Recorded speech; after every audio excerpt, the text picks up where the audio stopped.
Hello, I am live. I'm reading out of Eyes of Horus. It is the story of Ra-Up, who is Joan Grant. Joan Grant, who is the writer of this book, Joan Marshall Grant, was a seer and a writer of her own farm memories. This is the story which plays 3,500 years BC, and we are already quite far into this story with Ra-Up. There was a battle of good and evil, and we are now here at part 6 of this book, and it is chapter, let me just see, I think it's chapter 6, chapter 7, Siege of the Royal City.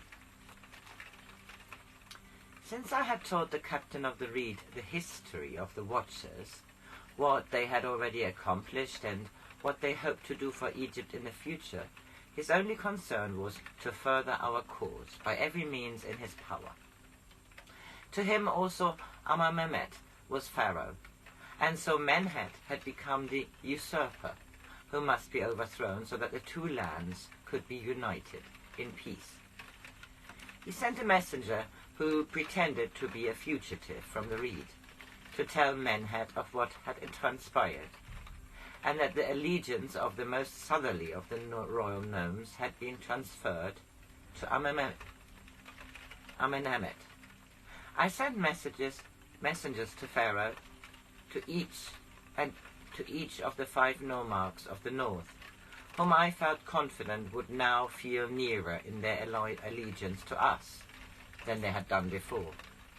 The captain of the Reed sat with me in audience, while I gave the judgments of the Eyes of Horus, in the name of Pharaoh, and at the end of the audience I proclaimed him to be governor of the old city, until Pharaoh should decide whether he wished the royal nomes to continue under the direct authority of the crown, or to have their own nomarch.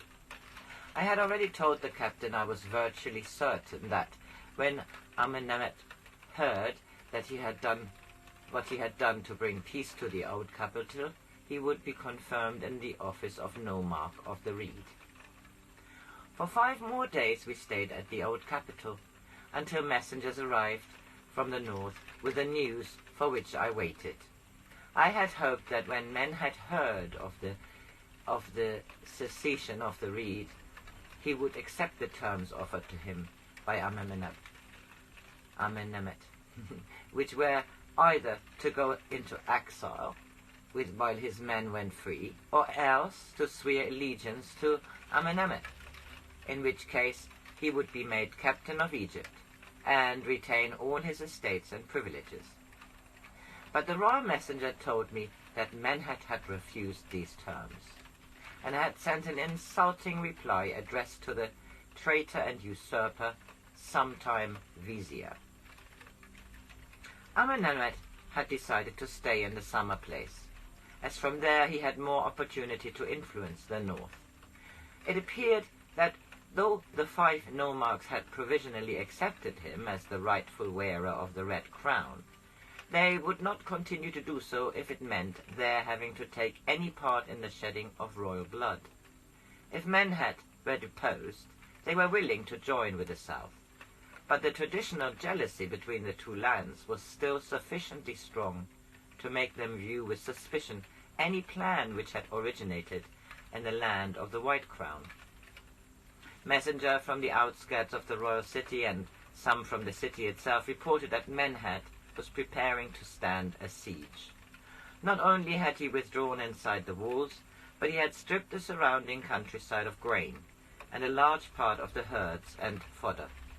It was estimated that he could survive without any outside supplies for half a year, or even longer. I was sufficiently familiar with the fortifications of the royal city to know that to take it by assault would be impossible while it was so strongly held.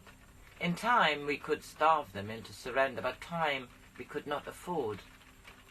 At any moment the old antagonism of the north might flare up. For several centuries the red crown had been stronger than the white. They would not forget that Amenemhet had been born at Thebes, and that the watchers who had given him the crook and flail came from the south. Until they were convinced that there was no longer any rivalry between the two lands, they would be afraid to further any plans which might involve the waning of their supremacy.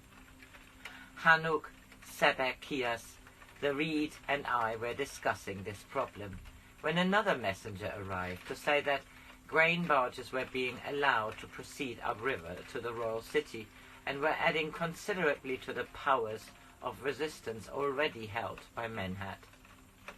We must surround the city immediately and cut off further supplies from the north, I said.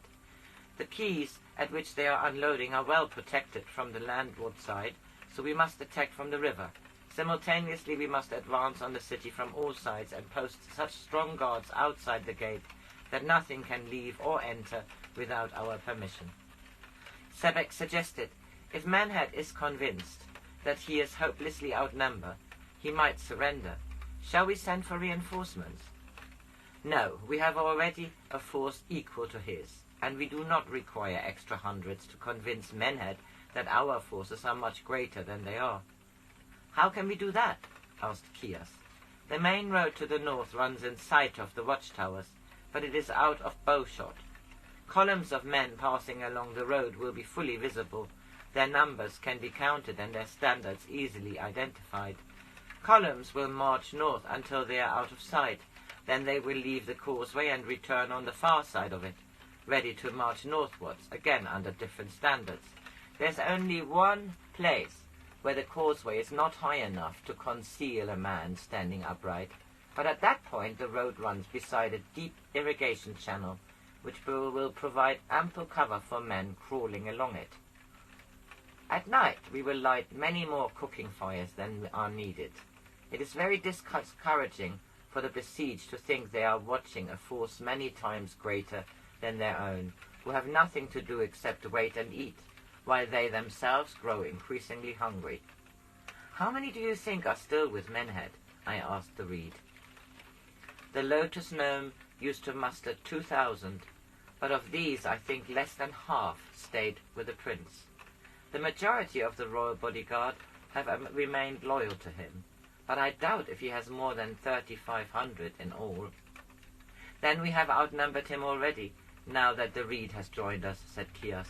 Why should our soldiers play games like children, creeping along water channels and hiding behind causeways, so as to pretend we are stronger even than we are?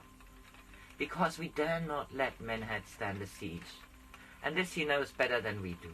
Already the north is restive.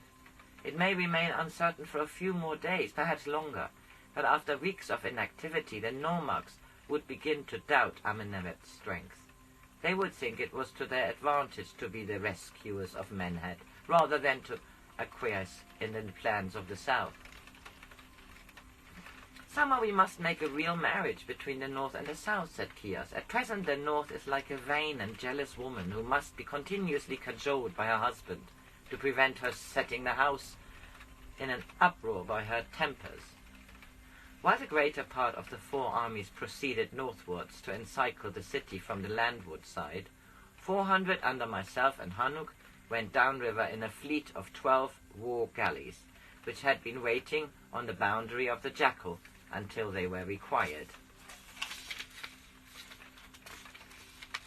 The townspeople of the old capital lined the banks to cheer us as we started on another phase of what was now their cause as much as our own.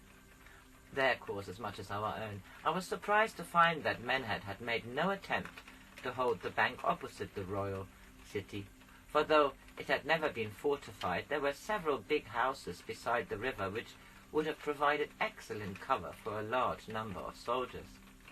The scouts who had gone ahead along the east bank reported that all was quiet. Though the larger houses were deserted, the work of the fields was going on as usual. Lack of opposition on the east made our progress much easier than I had anticipated, for the river was wide enough for us to remain out of bowshot of the city, so long as we kept in to the further bank. I saw that Hanuk had been correct in thinking that the treads of the steps leading up from the landing stages could be turned, so as to add to the defence. They were now smooth stone runnels, no easier to scale than were the walls. The parapet on the top of the embankment had been heightened at several places to provide additional protection for bowmen, and it was obvious that any attack from the river could be repelled without serious difficulty. Beyond the city we saw several barges tied up to the quays. One of them was being unloaded at full speed under the protection of 100 of bowmen. To my demand for surrender they replied with a flight of arrows, which hissed into the water just short of the landing galley in which Hanuk and I were standing. As our rowers were protected by wooden shields, they were able to bring us nearer to the bank without endangering themselves, and at the same time my bowmen returned the assault from the quay. When Menhad's men saw the strength of our force and that further resistance was unlikely to produce a result in their favour, they retreated rapidly, though without disorder, leaving the cargoes still remaining in the barges to fall into our hands. These cargoes proved more useful than I had expected, for in addition to grain, they included a quantity of arrows of excellent workmanship and 400 jars of wine. The next 3 days produced little of interest. Any approach to within bowshot of the walls produced a swift and accurate rain of arrows, and repeated challenges to come out and give battle received in reply only decisive laughter from the sentries. From Kia's estimate of Menhad's character, I was sure he was not motivated by cowardice. If he preferred to stay inside the walls instead of coming out to fight, it was because by doing so he was producing a situation more favorable to himself even than a decisive victory against us would have been. He wants us to stay here, said Kias. If he didn't, he would try to drive us away. I turned to the captain of the Reed and asked him, did he tell you when he intended to join battle with us? No, we were to cut you off when you tried to retreat to the south. It was part of his original plan that you should besiege him here. Do you think he has a plan by which he hopes to influence the allegiance of the north? I do. He seemed certain that the north would come over to his side, but he gave me no hint as to how he hoped to bring this about. What Menhad's plan was I did not find out until later, but I will state it here as though I had the light of future knowledge. He had sent a bribe to the chief of one of the largest Sinitic tribes, saying that if the chief made a feint attack on the royal city from the northeast, he would find himself joined in friendship by Pharaoh, and from him receive rich gifts and the right to graze his herds for 50 years on the eastern uplands without tribute. Menhad then intended to send messengers to the nomarchs of the north, telling them that a powerful force was invading Egypt, and that he, their warrior Pharaoh, was going forth to drive it out of the country. He was confident of being able to leave the city when he wished, by crossing the river in grain barges at night and breaking through the ring of besiegers. He would then march against the invaders, who, as they would offer no resistance, he would find no difficulty in expelling. Thus he would be in a position to tell the north that, while they were trying to make up their minds, Pharaoh, and by that he meant himself, with only the royal bodyguard in support, had saved Egypt from being overrun. He would emphasize that he had allowed himself to be besieged rather than shed Egyptian blood, and that when Egypt was threatened, it had been Pharaoh who saved her, while the north and the south quarreled among themselves, having been made the dupes of a usurper. I think Menhad had underrated the influence of the Watchers when making this plan, but even so it would have had a chance of succeeding. He was already renowned as a leader of men, and if he had been able to proclaim himself Pharaoh, not only by the right of blood, but because he was worthy of the crook through having refused to kill fellow Egyptians, even when they rebelled against him, and at the same time by the power of the flail had driven off the invaders single-handed, one must not forget the effect of popular imagination. Soon Menhad's 3,000 fellow soldiers would have been forgotten, and the invader shared in the reputation of those whose name must never be spoken. But I repeat, we did not know this plan until much later. For us, it was sufficient that men had wished to be besieged, and therefore it was vital for us to end the siege as soon as possible. I stop this here for now and continue this chapter a little later.